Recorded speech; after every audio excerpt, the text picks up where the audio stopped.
Welcome to our channel Tally radar. నేను మీ journalist Yagnamurthy.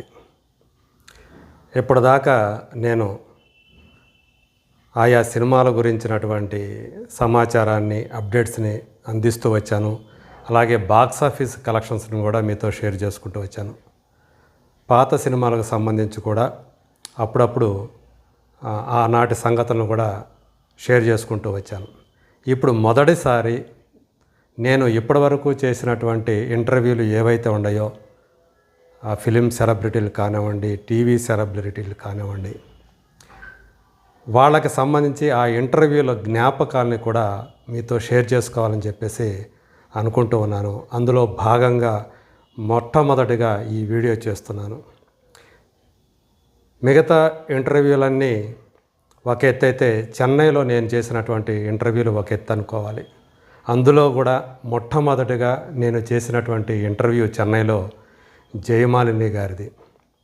మనకి ఒక ఐటమ్ గార్డుగా జయమాలిని తెలుసు, కానీ నిజంగా మనకి అంటే ఆన్ స్క్రీన్ మనం చూసినటువంటి జయమాలిని గారికి, ఆఫ్ స్క్రీన్ జయమాలిని గారికి అసలు ఏమాత్రం సంబంధం కానీ పొంతన కానీ లేదని ఆమెని కలిస్తే మనకి వెంటనే అర్థమైపోతుంది. సో ఆమె ఇంటర్వ్యూ కోసం చాలా కష్టపడాల్సి వచ్చింది. అలాగే మొత్తానికి ఒక సీనియర్ ప్రొడ్యూసర్ సహకారంతో మొత్తానికి ఆమె ఇంటర్వ్యూని సంపాదించగలిగాను. అది కూడా జయమాలిని గారి భర్త పార్థిపన్ గారు. సో ఆయనతో మాట్లాడి, ఫోన్లో మాట్లాడి మొత్తానికి అపాయింట్మెంట్ తీసుకొని ఆమె ఇంటికి వెళ్ళగలిగాను. టీ నగర్కి సమీపంలోనే ఆమె ఇల్లు ఉంది. అక్కడికి వెళ్ళిన తర్వాత నేను ఎదుర్కొన్నటువంటి అనుభవం ఏదైతే ఉందో, ఆ ఎక్స్పీరియన్స్ ఏదైతే ఉందో నిజంగా ఒక మెమరబుల్ అని చెప్పేసి చెప్పాలి. అంటే ఎప్పటికీ కూడా కొన్ని విషయాలను మనం మర్చిపోలేము. అక్కడ లభించినటువంటి రిసెప్షన్, ఆతిథ్యం అలాంటిది. మరి అది అంటే నిజానికి ఆ ఇంటిని మరుసటి సంవత్సరం అది పడగొట్టేస్తామని కూడా ఆమె చెప్పారు. ఒక కొత్త ఇల్లు కట్టుకోవాలని చెప్పి ప్లాన్ చేసుకుంటున్నాము అని కూడా ఆమె అన్నారు. ఆ ఇంటికి సంబంధించి కూడా అంటే హోమ్ టూర్ కూడా నేను చేశాను, కానీ నేను ఎక్కడా కూడా కెమెరాలో కనిపించను. అలాగే నేను ఆమెతో మాట్లాడలేదు. ఏది హోమ్ టూర్కి సంబంధించి. మిగతా చోట్ల నేను హోమ్ టూర్లు నేనే మాట్లాడుతూ, అలాగే వాళ్ళ వివరాలు అడుగుతూ, ఆ హోమ్కి సంబంధించినటువంటి అంశాలని, అక్కడ ఏవేవి విశేషాలు ఉన్నాయో ఆ ఇళ్లలో ఇవి చేశాను. కానీ జయమాలిని గారి చేతే ఆమె ఇంటి గురించి, ఆమె హోమ్ టూర్ని ఆమెతోని నేను చేయించగలిగాను. సో ఆ అవకాశం ఆమె నాకు ఇచ్చారు. అలాగే నేను వెళ్ళినప్పుడు ఇంకొక ప్రధాన స్రవంతి అంటే ఒక శాటిలైట్ ఛానల్కి సంబంధించినటువంటి రిపోర్టర్ కూడా, చెన్నై రిపోర్టర్ కూడా అక్కడికి వచ్చి ఉన్నారు. మొత్తానికి ఆ ఇంటర్వ్యూ జరిగేటప్పుడు ఎంత బాగా జరిగిందంటే, ఆ ఇంటర్వ్యూ ఆ జరిగేటప్పుడు పార్థిపన్ గారు అంటే జయమాలిని భర్త, ఆయన స్వయంగా స్నాక్స్, టీలు తీసుకొచ్చి ఇవ్వటం ట్రేలో పెట్టుకొని, అది నిజంగా మనం ఒక రకంగా చెప్పాలంటే అసలు ఊహించం అలాంటిది జరుగుతుందని చెప్పేసి. అంత బాగా ఆ భార్యాభర్తలు వాళ్ళు ఆతిథ్యం ఇచ్చారు. అలాగే అన్ని ప్రశ్నలకు కూడా ఏవి అడిగితే ఆ ప్రశ్నలకు అన్నిటికీ కూడా ఆమె హృదయపూర్వకంగా సమాధానాలు చెప్తూ వచ్చారు. సో నేను చేసినటువంటి మంచి ఇంటర్వ్యూలు కాదు, గొప్ప ఇంటర్వ్యూల్లో జయమాలిని గారి ఇంటర్వ్యూ కూడా ఒకటి అని చెప్పేసి నేను చెప్పగలను. ఇక్కడ విశేషం ఏంటంటే, చాలామందికి గమనించి ఉండకపోవచ్చు, నందమూరి బాలకృష్ణ గారి మొట్టమొదటి హీరోయిన్ జయమాలిని గారే. ఆ సినిమా అన్నదమ్ముల అనుబంధం. అందులో ఎన్టీ రామారావు గారు పెద్దనగా, మురళీమోహన్ చిన్ననగా, బాలకృష్ణ అందరికంటే చిన్నవాడుగా నటించారు. సో బాలయ్య సరసన జయమాలిని గారు అందులో కనిపిస్తారు. వాళ్ళిద్దరి మీద ఒక song, super duper hit song కూడా ఉంది, బాలయ్య జయమాలిని మీద తీసింది. అది క్లబ్ సాంగ్ లాగా వస్తుంది, కౌగిలిలో ఉయ్యాల అని చెప్పేసి బాలయ్య ఆ పాట ఆయన ఎత్తుగడ ఆయన ఎత్తుకుంటారు. సో చాలా అంటే ఉర్రు తొలగించేటువంటి ఒక సాంగ్ అని చెప్పాలి. జయమాలిని గారికి కూడా అది ఆమె కూడా దాన్ని గుర్తుపెట్టుకోలేదు. నేను ఆ విషయం ఆమెతో ప్రస్తావిస్తే నిజంగా ఆమె కూడా అవును నిజం కదా, ఆయన మొదటి హీరోయిన్ని నేనే కదా, అరే నాకు అసలు ఆ సంగతే నేను ఎప్పుడూ కూడా పట్టించుకోలేదు అని చెప్పేసి నా ఇంటర్వ్యూలో ఆమె చెప్పుకొచ్చారు. అలాగే అలనాటి ఆ హీరోలు ఎన్టీ రామారావు గారు, అక్కినేని నాగేశ్వరరావు గారు, కృష్ణ, అలాగే మిగతా శోభన్ బాబు, కృష్ణరాజు వీళ్ళందరితోటి తను చేసినటువంటి సినిమాల గురించి అవన్నీ కూడా ఆ విశేషాలను ఆమె పంచుకున్నారు. అయితే ఆమె ఎంతటి ప్రొఫెషనల్ అంటే మనందరికీ తెలుసు, ఆమె ఎక్కువగా క్లబ్ సాంగ్స్ ఎక్కువగా చేశారు. ఒక వ్యాంప్ రోల్సే సినిమాల్లో ఎక్కువగా చేశారు. అయినప్పటికీ కూడా మనందరికీ ఆమె ఒక జగన్మోహిని. బి విఠలాచార్య గారు తీసినటువంటి ఆ జగన్మోహిని అనే సినిమాలో టైటిల్ రోల్లో ఆమె చేసినటువంటి ఆ అభినయం తెలుగు ప్రేక్షకుల అందరికి కూడా ఎప్పటికీ కూడా మర్చిపోరు. ఒక జగన్మోహినిగానే జయమాలిని గారిని గుర్తుపెట్టుకుంటారు. ఇందాక నేను ప్రస్తావిస్తూ మళ్ళీ పక్కకి వెళ్ళాను. ఆమె ఎంతటి ప్రొఫెషనల్ అంటే తను ఆ క్లబ్ సాంగ్స్ చేసేటప్పుడు మామూలుగా కురస దుస్తులు వేసుకొని అందులో నటించారు ఆ పాటల్లో ఎక్కువగా.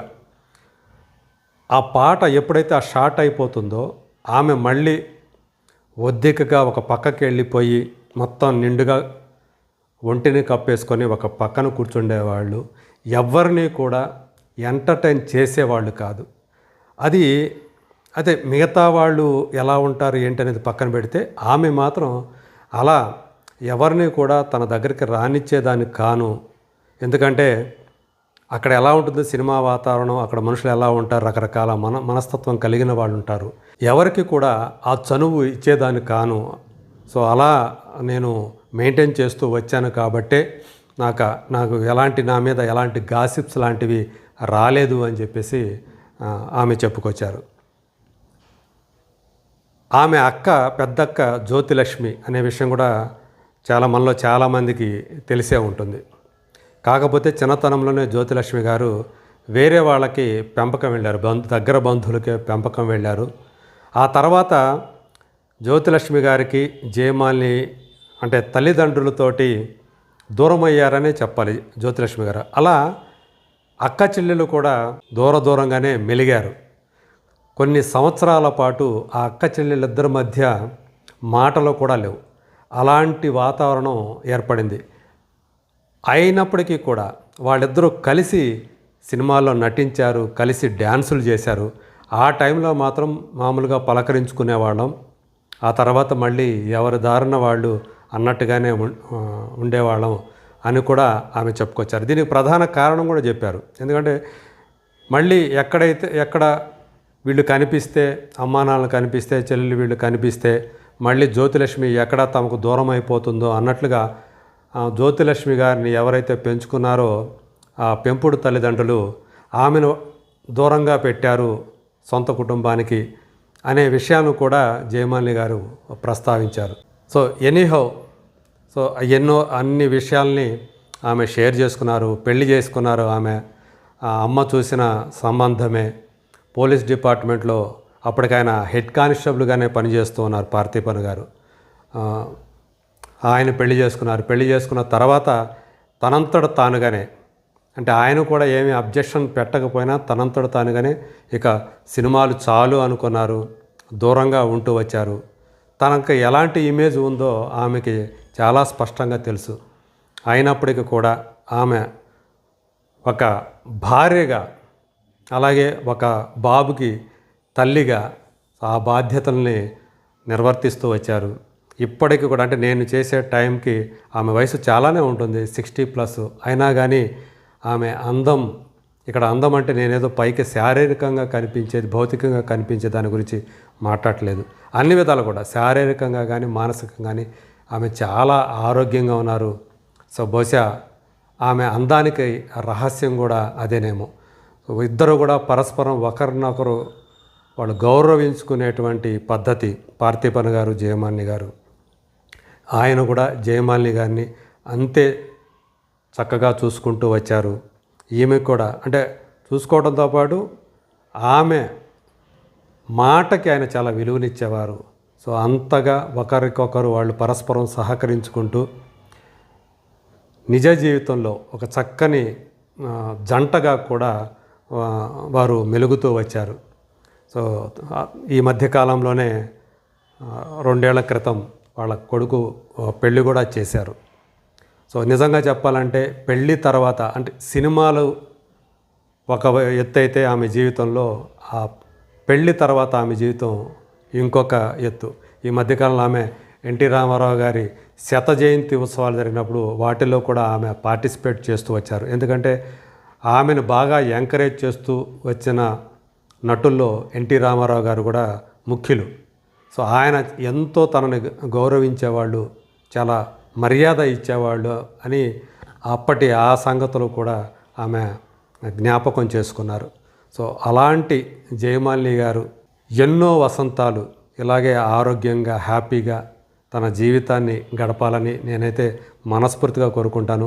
మిగతా వాళ్ళని అంటే ఆమెను చూస్తే జయమాలిని అంటే కొంతమంది ఆమె చేసినటువంటి క్యారెక్టర్లు కానివ్వండి, డ్యాన్సులు కానీ చూసి ఒక వ్యాంపు, ఒక క్లబ్ డ్యాన్సర్ అని చెప్పేసి చులకనగా మాట్లాడే వాళ్ళు ఉంటారు. కానీ ఆమె వ్యక్తిత్వం మాత్రం అలాంటిది కాదు.